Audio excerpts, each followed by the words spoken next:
Just getting into the Palestinian territories on the border of Jerusalem is an arduous and potentially dangerous trip. All under the watchful eye of the Israeli army.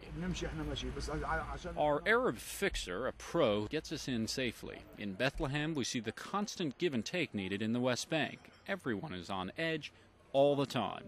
After a few moments, Mossad convinces police to let us be, and we start to look around. We're in a war zone, and the poverty is unconscionable. These kids are breaking down already busted-up televisions looking for copper to sell off. Throughout Bethlehem, we're greeted with curiosity, but never disdain. I never felt threatened. In Bethlehem, the city where Christians believe Christ was born, men have plenty of time to play cards. There's little work here, but plenty of hate. These men ask if we're Jewish after seeing our Israeli-issued press cards. And you've probably heard about the wall separating Israel from the Palestinian territories. It's massive, crude, and ugly.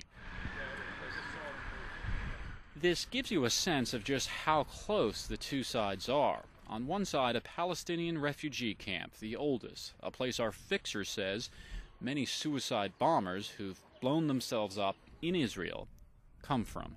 This is near one of the central marketplace here in Bethlehem, and if you look at the church wall behind me, you can see what appears to be graffiti in green. It actually has a very, very important significance. It's from Hamas, and it celebrates martyrs who have given their life for the cause. And here on this wall, you can see this black writing. Again, this is not graffiti. This is from Islamic Jihad, again celebrating martyrs who have given their lives in the past as the conflict continues.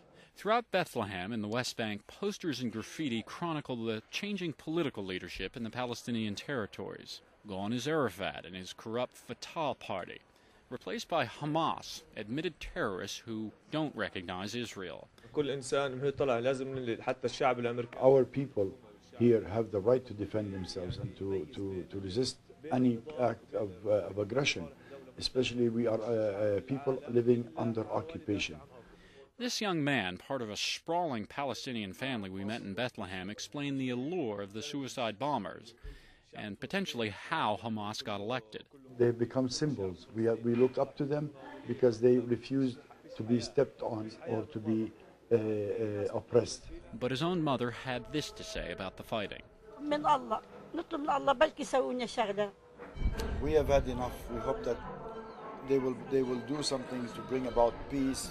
We want to live peace with Israel and be able to live together and forget all about this fighting. In Bethlehem, plenty of activity, but few tourists. You might recall several years ago, Palestinian gunmen, pursued by Israeli soldiers, took refuge in the Church of the Nativity, the same church where Christ was born, according to believers.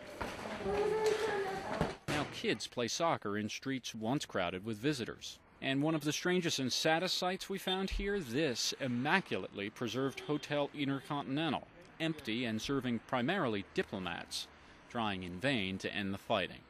In the West Bank in high definition, Benno Schmidt, VOOM, HD News.